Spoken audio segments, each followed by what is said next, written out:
Good morning. I am Joe McDonald from this Big Mac's Battle blog. So, bit of a rough night. There was what can only be described as an artillery duel happening last night. A lot more guns of ours firing than usual, which was kind of cool to hear. Woke up this morning to quite a few messages from people who aren't in my unit being like, we've heard that the Russians are attacking, and I've messaged one or two people and just got talk to you later as a response. So it appears something more significant happened. I got up and just I had some tasks that I already knew I had to do today, so I just got up and got on with them. And there's a lot of new shelling damage in the city, like a lot, so I must have slept through some of the shelling last night, which is pretty fucking normal for me. But there was enough of it going on that I actually woke up a couple of times and listened to the exchange. So yeah, let's see what today brings. I'm just gonna grab a coffee and then I'm gonna go home and put my fucking body armor on and wear my helmet, bring my rifle around with me, all that kind of exciting stuff. Yeah, so just doing a little bit of setting up work in one of the new places we got going.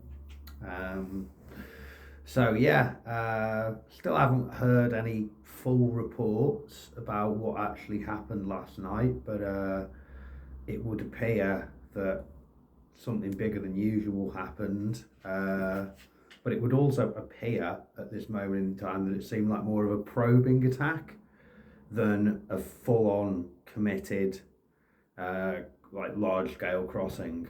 So it's about what you'd expect from Russian tactics generally. It's like on Zulu.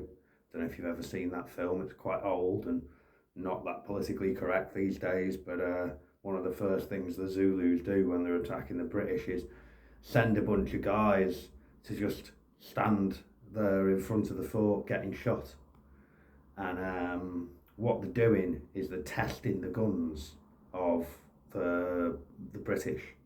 They're seeing how many guns there are and how quickly the British can kill so many guys. And I think that's what the Russians have been doing for the last few weeks, because activity on the islands has definitely increased over the last few weeks. More and more probing attacks, more and more attacks that have been coordinated with bad weather, so we don't have the drones up as much. And now, apparently from last night, there's something more. So when I do actually know some stuff about that, I will include it. In other news, some things have gone wrong for us. While I was away in the Netherlands, one of our Baba Yagas got shot down.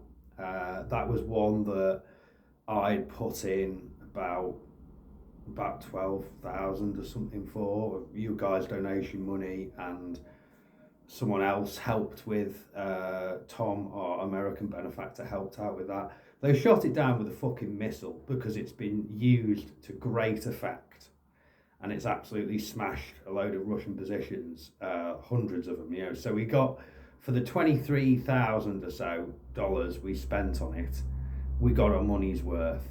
And it pissed them off so much they bothered to get one of these Russian, can't remember what the name is, but it's like a Stinger missile. It's an shoulder-fired anti-air missile.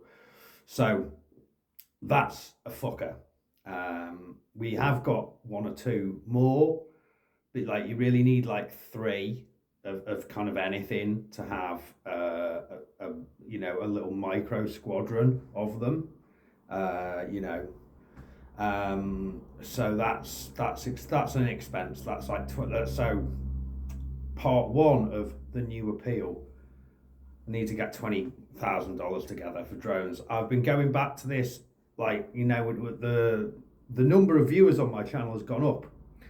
And for the last couple of months, I've been every so often mentioning, look, if you all just give a £5 a month, my company, my battalion, my brigade is going to be in a much better position. It's going to have everything they need.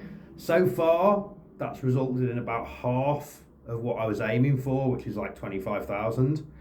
But we have even more viewers now. So, guys, please, if you support what I'm doing in Ukraine, i.e. helping a Ukrainian unit fight the Russians, buy drones, keep vehicles on the road, do useful military things, if you can spare a £5 a month, if 5,000 of you do that, then that's it. That's all my needs are met.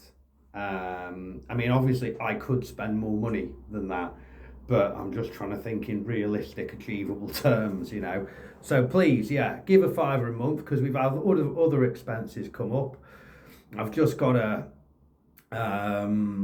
basically buy like 80 Mavic batteries, Mavic 3 batteries. Those things are like between a sort of 100 to €160 a pop. They're fucking expensive, you know, and we've got to go to multiple sources as well, because basically nowhere outside of some fucking drop shipper in China that's like, you know, yeah, we got 80 batteries and they're only €90 a piece, but it's going to be like 3 months before you fucking get them, you know. Apart from that, you know, they're expensive things. We've got to go to multiple places. So with also battalion have asked me to get a couple of minibuses so we can transport the infantry around in like larger numbers, you know, and you know, take them training and stuff like that. So I spoke to this charity. Their funds are pretty low, so I agreed to put in 3,000, and they'll get one minibus, and then they're going to try and find the other. So the money I'm having to put in for the batteries is, so I said 300,000 hryvnia, which is like, off the top of my head, it's about $9,000 that. So you know, that's quite a lot of money. Then I've got to put in £3,000 for this fucking minibus, right? As again, that's a chunk of change. Now we've got to find 20,000, or at least a sizable chunk of 20,000, 50-60%. We've got to find that for a load of, you know, for a Baba Yaga. And that's without the fact that the vehicle I got given in the Netherlands, I've got to go and spend some money on that now, you know. A bunch of vehicles that I've brought to Ukraine and have sort of been mine, like they're brought in for the military, but like as my property as a soldier. It's a weird little loophole thing. So now they've all been distributed out. So some of the guys are driving the L200, which is like my chaplain vehicle at the moment. Someone else is driving the Land Rover Freelander that Harley and a guy called Richard helped bring over, though that's been the most expensive fucking free car I've ever been given, because, you know, I paid for the I think I paid for all of the ferry and the diesel and stuff to bring it to Kyiv, because, you know, don't want to like bottom out Harley and take too much for him. And then, you know, I paid for a guy to drive it to come to Kyiv, stay in a hotel, pick it up, you know, drive it down to Kherson. And I drove it around a few times. I'm like, oh, automatic. I don't really like automatics, but you know, fucking, it's a nippy little beast. And then it just fucking broke down, and it broke down in a fairly catastrophic way. So I've had to spend $4,000 fucking dollars on that. And then the Mitsubishi Shogun, which is the original vehicle I bought off Harley, that was old, kind of old, but it's still got a year or two in it. She's still a good girl, is the Shogun. So that's out with one of the other teams now. So that's kind of a good thing, you know. Suddenly, like, half my fucking platoon is driving vehicles that I directly helped bring into the country, or even paid for. So that's good. you know, like, and it's nice that it's sort of it's all worked out at the right time. You know, we've suddenly had a bunch of problems with existing vehicles, things have just broke down, and I'm just there in the wings going, oh, do you happen to need 3 cars right this second? There's the keys. And you know, that's one of the things I've always been trying to achieve here is like a kind of a safety net. It's not just about plastering the cracks or trying to push things forward. It's about creating like a reserve of things I know to be useful or money. So when stuff does go wrong, we've got the resources to deal with it. You know, no successful enterprise is one that's constantly pockets empty, hand to mouth operating. You know, you've got to build up a little reserve. So we have. So that's fucking good. So yeah, but we still need more vehicles. We still need more fucking drones. You know, stuff like that. Ben the blacksmith, we've been given a machine gun because obviously we're expecting things to get worse in the city. It's not normally the job of drone pilots to like stand in a trench and defend somewhere or occupy a building and defend it. But if things get bad enough, then it just will de facto become our job. So we've got a thermal sight coming for that from a charity, and we've got I've had Ben the blacksmith make another PKM mount for that. So thanks to Ben for that. So that's going to probably go on top of one of the vehicles, maybe the L200. We'll see. You know, fucking machine gun preacher, eh? You know, for reals. So yeah, anyway, bit of a rambly one, but like just trying to make some content, keep you updated. It's goodbye from me, Joe McDonald at Big Max Battle Blog. Perhaps we'll be back later, but if not, Idi Nahoy Zalupa to our pro-Russian Vatnik listeners. Idi Nahoy.